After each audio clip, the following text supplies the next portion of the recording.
जैसे कि हम लास्ट क्लास में लेटर पढ़ रहे थे यूनिट्स एंड मेजरमेंट, इसमें आज हम नेक्स्ट टॉपिक पढ़ेंगे मेजरमेंट ऑफ लेंथ। हमने पढ़ा था कि तीन major basic unit fundamental quantities होती हैं, लेंथ, मास एंड टाइम। तो उसका आज हम मेजरमेंट देखेंगे। तो पहला था मेजरमेंट ऑफ लेंथ। तो उसका हम देख रहे हैं पहले डायरेक्ट मेथड। डायरेक्टली हम कैसे मेजर कर सकते हैं? फर्स्ट हम मेजर कर सकते हैं by using metre scale. Okay, तो मीटर स्केल से हम 10⁻³ मीटर से लेकर 10⁻² मीटर तक मेज़र कर सकते हैं। उसके बाद आता है second, vernier caliper. Vernier caliper एक मेजरिंग इंस्ट्रूमेंट है जिससे हम अप टू 10⁻⁻⁴ मीटर एक्यूरेसी तक मेज़र कर सकते हैं। थर्ड आता है स्क्रू गेज एंड स्फेरोमीटर। इसकी हेल्प से हम up to 10⁻⁵ metre accurately measure कर सकते हैं। ओके, तो स्मॉल डिस्टेंस मेजर करने के लिए हम वर्नियर स्केल और वर्नियर कैलिपर और स्क्रू गेज मेजर यूज कर सकते हैं। 10⁻³ से 10⁻² तक मीटर स्केल, 10⁻⁴ मीटर तक वर्नियर कैलिपर और 10⁻⁵ मीटर तक screw gauge and spherometer. Okay, next आता है इनडायरेक्ट मेथड। इनडायरेक्ट मेथड में हम क्या करते हैं, लार्ज डिस्टेंस मेजर करते हैं। To measure large distances, okay, हम इसमें यूज करते हैं parallax method. Parallax method, okay, जैसे मान लीजिए किसी प्लेनेट का हमें डिस्टेंस फाइंड आउट करना है फ्रॉम द अर्थ, तो हम इस मेथड को यूज करते हैं। इसमें हम क्या करते हैं कि मान लीजिए कोई डिस्टेंट ऑब्जेक्ट है एस, हमें अर्थ से इसको मेजर करना है, ये अर्थ के सरफेस है। तो अर्थ के सरफेस पे हम दो पॉइंट्स ले लेंगे, ए एंड बी। ओके, ये डिस्टेंस हम इस तरह से लेंगे, ये पॉइंट इस तरह से सेलेक्ट करेंगे कि ये डिस्टेंस और ये डिस्टेंस ये बराबर होनी चाहिए। अगर ये डी है तो ये भी कितना होगा, डी। ओके, और ये जो दो पॉइंट्स है इसके बीच का डिस्टेंस मान लीजिए कितना है, स्मॉल बी। क्लियर? तो इस मेथड में हमने क्या किया है अभी तक, कि डिस्टेंट ऑब्जेक्ट है उसका डिस्टेंस कितना है, डी है, इन दो पॉइंट से। तो दो पॉइंट सेलेक्ट करने हमें अर्थ के सरफेस पे, वहां से इस बॉडी को ऑब्जर्व करना है सच दैट दोनों का डिस्टेंस कितना हो, डी हो। क्लियर? अब क्योंकि ये सोर्स, ये जो ऑब्जेक्ट है ये बहुत दूर है इससे, दोनों पॉइंट से। ओके, तो इस केस में क्या होगा, b बाय डी जो होगा it will be less than 1, क्योंकि d जो लेंथ है बहुत ज़्यादा है, बहुत दूर है हमसे। तो b बाय डी की वैल्यू क्या होगी, लेस देन 1। तो उस केस में क्या होगा कि ये जो ए बी स्ट्रेट लाइन दिख रही है हमको, ये एक आर्क बन जाएगा। ओके, तो हमने पढ़ा है कि अगर आर्क की लेंथ हमको निकालनी है तो उसका फॉर्मूला क्या होता है, आर थीटा।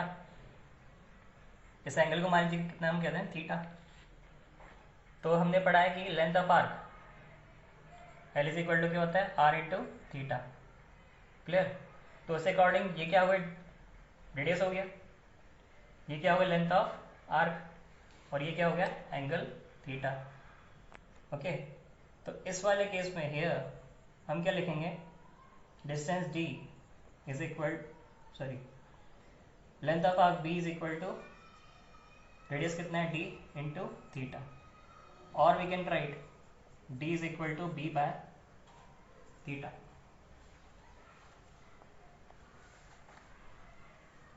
अब देखिए, यह जो थीटा है इसे हम कहते हैं पैरेलैक्स एंगल और पैरेलैक्टिक एंगल। क्लियर? तो इस मेथड को यूज करके हम किसी डिस्टेंट ऑब्जेक्ट का लेंथ मेजर कर सकते हैं फ्रॉम द अर्थ। क्लियर। तो जो डी डिस्टेंस मिलेगा हमें वो क्या मिलेगा, डिस्टेंस मिलेगा किस फॉर्म से, D is equal to B by theta से। तो हमें बी पता होना चाहिए, थीटा पता होना चाहिए। थीटा क्या हमारा पैरेलैक्स एंगल या पैरेलैक्टिक एंगल। Okay okay. अब पैरेलैक्स मेथड का सेकंड एप्लीकेशन देखते हैं, to determine the angular size of a planet. यानी इससे हम angular size of planet find out करेंगे। ओके तो ये मान लीजिए क्या एक प्लैनेट है, ये इसका डायमीटर है ए बी। ओके तो D is the diameter of planet. Clear. हम इसको अर्थ से ऑब्जर्व कर रहे हैं। ओके ये दो जो इसके जो दो डायमीटरली अपोजिट एंड्स हैं इसको हम अर्थ से ऑब्जर्व कर रहे हैं। क्लियर। तो ये डिस्टेंस कितना है, डी है, तो ये भी कितना है, डी है। ये जो एंगल सबटेंड कर रहा है ये कितना है, अल्फा है। इस अल्फा को हम कहते हैं angular size of the planet. Clear. हमें डिस्टेंस डी फाइंड आउट करना है, मतलब इसका रिलेशन निकालना है अल्फा और डी की टर्म में। क्लियर। तो जैसे हमने निकाला था relation theta equal to B by D, इससे पहले हमने निकाला था। सिमिलरली हम इस पर भी अप्लाई करेंगे। ये जो डिस्टेंस है ये बहुत ज़्यादा डिस्टेंस है, ये जो डी है कैपिटल डी, ये बहुत लॉन्ग डिस्टेंस है। क्लियर। तो उस केस में ये अल्फा क्या होगा, वेरी वेरी स्मॉल एंगल होगा। क्लियर। और हमने पढ़ा है formula, angle is equal to length of arc upon radius. ठीक है। तो जब ये डिस्टेंस बहुत ज़्यादा होगा उस केस में क्या बन जाएगा, एक आर्क की तरह बन जाएगा। तो उस पर हम ये फॉर्मूला अप्लाई कर सकते हैं। क्लियर। तो हमारा एंगल कितना है यहाँ पे, अल्फा है। तो here alpha is equal to length of arc कितना हो जाएगा, डी हो जाएगा, स्मॉल डी। क्लियर है। और रेडियस कितना हो जाएगा, कैपिटल डी। तो यहाँ से हमें डी का फॉर्मूला मिल रहा है small D by alpha. Clear.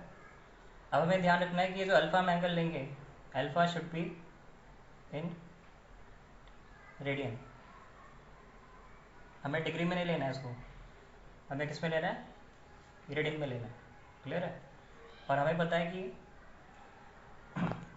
2 pi radian is equal to कितना हो जाए, 360 डिग्री।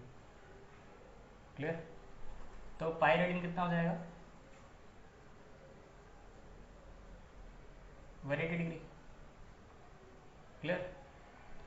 तो 1 डिग्री कितना हो जाएगा, पाई बाय 180 रेडियन। क्लियर है।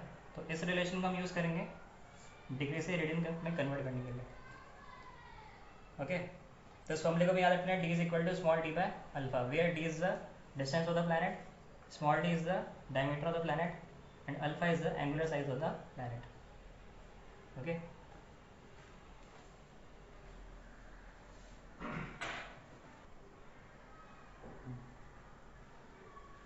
अभी क्वेश्चन देखते हैं पैरेलैक्स मेथड के ऊपर। हमें बोला the moon is observed from the two diametrically opposite points A and D on the earth. The angle theta subtended at the moon by the two directions of observations is 1 degree 54 minutes. Given the diameter of Earth to be about 1.276 into 10 की power 7 meter. Compute the distance of moon from the Earth. तो इसमें हमें बोला है कि हमें moon को, हमने क्या मून को ऑब्जर्व किया अर्थ से, दो डायमेट्रिकल अपोजिट पॉइंट्स है। तो मान लीजिए ये दो पॉइंट्स हैं ए और बी। ओके यहाँ मान लीजिए मून है अपना, तो यहाँ दो डायरेक्शन से हमने इसको मेज़र किया, ऑब्जर्व किया इसको। ठीक है। और जो एंगल सबटेंड कर रहा है थीटा, कि थीटा हमको गिवन है 1 डिग्री 54 मिनट्स। क्लियर। और हमें गिवन है डायमीटर ऑफ द अर्थ, यानी ये डायमीटर भी गिवन है, इसको बी लिख देते हैं। बी कितना है 1.276 × 10 की पावर 7 मीटर। क्लियर। हमें फाइंड आउट क्या करना है, distance of the moon from the earth, यानी ये टी फाइंड आउट करना है। क्लियर। तो हमने फॉर्मूला पढ़ा है theta equal to B by B, B by D equal to B by theta. Clear. तो इस फॉर्मूले में अपने को डी गिवन है, थीटा अपने को किस में गिवन है, डिग्री में, तो इसे कन्वर्ट करना पड़ेगा किस में, रेडियन में। क्लियर। तो इसको लिखा हमने फर्स्ट इक्वेशन। अब देखिए थीटा कितना है 1 डिग्री 54 मिनट्स। तो पहले इसको कन्वर्ट कर लेते हैं अपन मिनट्स में कम्प्लीटली। तो कितना हो जाएगा 54 प्लस 60 कितना 114 मिनट्स। क्लियर? कैसे 1 डिग्री में कितनी मिनट्स 60 मिनट्स, तो 54 प्लस 60 कितना है 114 मिनट्स। क्लियर? अब मुझे चाहिए किसमें सेकेंड्स में, तो 114 मिनट्स इंटू 60। क्लियर? तो ये आंसर किस में आ जाएगा अपना सेकेंड्स में आ जाएगा। अब एक सेकेंड में कितने रेडियन होते हैं 4.85 न्यूटन की पावर -6 रेडियन। तो इसको सॉल्व करने का आंसर क्या आएगा, ये आएगा 3.32 न्यूटन की पावर -2 रेडियन। ठीक है। अच्छा ये कहाँ से आया 1 डिग्री इक्वल टू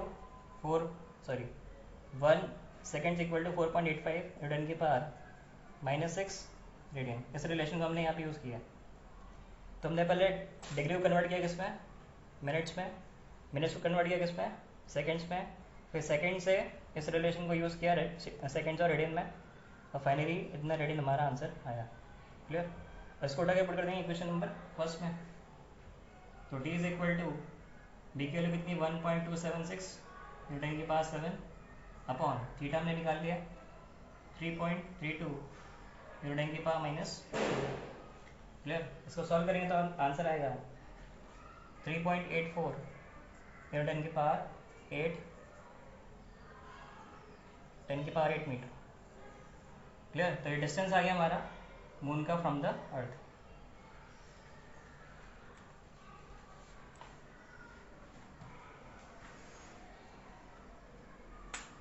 में कितना था 10 की पावर -15 मीटर। 1 एंगस्ट्रॉम कितना होता है, ये होता है 10 की पावर -10 मीटर।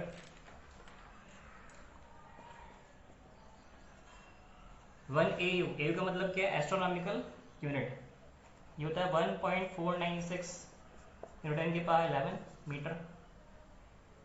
1 लाइट ईयर ये होता है 9.46 न्यूटन की पावर 15 मीटर। 1 पारसेक इससे जो डिस्टेंस को मेजर करते हैं ये होता है 3.08 न्यूटन की पावर 16 मीटर। क्लियर? तो ये दोनों डिस्टेंस ये दोनों यूनिट्स हम यूज करते हैं to measure very small distances 10 की पावर -15 मीटर 10 की पावर -10 मीटर, और ये हम यूज करते हैं to measure very very large distances. आप देख रहे हैं 10 की पावर 11 10 की पावर 15 10 की पावर 16।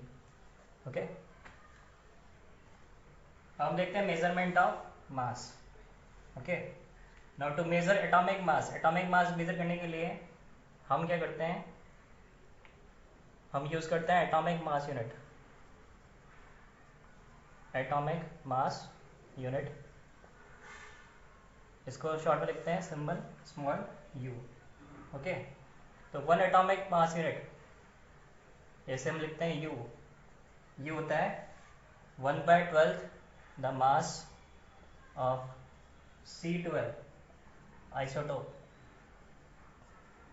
यानी जो भी एटम्स होंगे उसका मास हम कंपेयर कैसे करते हैं C12 कार्बन एटम के मास से, और 1 AMU कितना होता है 1/12 और the mass of C12 isotope. Okay, तो इसको अगर अपन सॉल्व करते हैं तो आता है 1.66 × 10 की पावर -27 kg।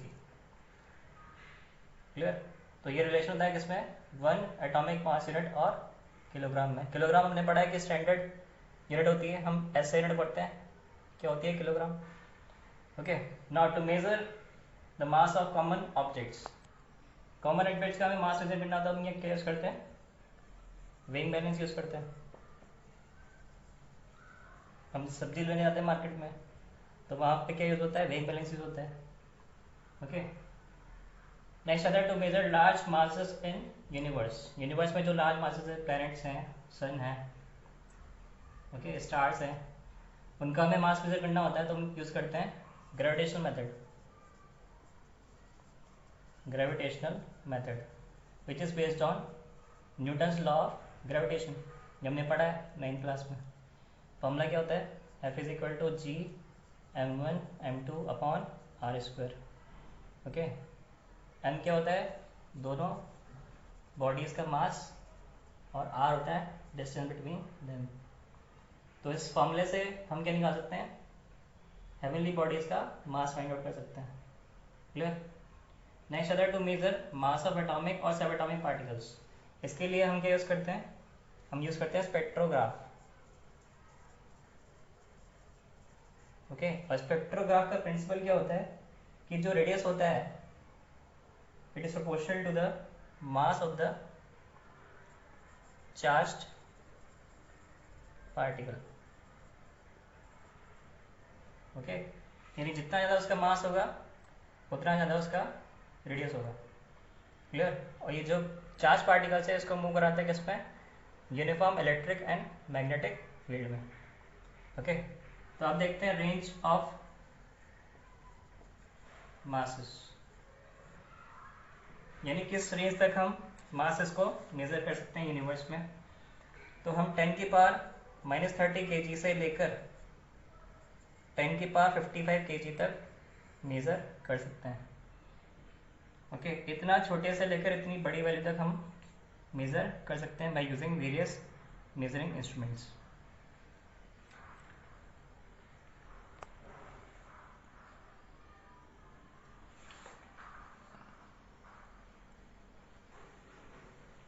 लास्ट हम देखते हैं measurement of time. Measurement of time के लिए हम यूज़ करते हैं एटॉमिक स्टैंडर्ड ऑफ टाइम। जो एटॉमिक स्टैंडर्ड ऑफ टाइम होता है ये बेस्ड होता है periodic vibration produce in caesium 133 atom. Okay, इस एटम में जब पीरियोडिक वाइब्रेशंस होते हैं उसके बेसिस पे काम करता है, और इस क्लॉक को हम कहते हैं सीजियम एटॉमिक क्लॉक। ओके, तो इस सीजियम एटॉमिक क्लॉक में 1 सेकेंड का जो टाइम होता है वो टाइम इतने सारे वाइब्रेशंस होने का टाइम कहलाता है। यानी कि जब सीजियम एटम में ये कहलाती है ग्राउंड स्टेट, ये कहलाती है एक्साइटेड स्टेट। ग्राउंड स्टेट में कोई एटम है उसको एनर्जी मिल जाए तो एक्साइट होकर कहाँ जाता है, एक्साइटेड स्टेट में आता है। ओके, फिर जब एक्साइटेड स्टेट से ग्राउंड स्टेट में आता है तो ये कुछ रेडिएशंस को एमिट करता है। क्लियर। तो जब इतने वाइब्रेशंस ऑफ रेडिएशंस प्रोड्यूस हो जाते हैं तो उसका टाइम क्या कहलाता है, 1 सेकेंड टाइम। क्लियर। और ये जो एटॉमिक स्टैंडर्ड ऑफ टाइम है ये किस बेसिस पे है, सीजियम एटॉमिक क्लॉक पे। ओके, इसको हम कहाँ मेंटेन करते हैं, नेशनल फिजिकल लेबोरेटरी में। ये लेबोरेटरी न्यू दिल्ली में है, वहाँ पे हम इस टाइम को मेंटेन करते हैं। क्लियर।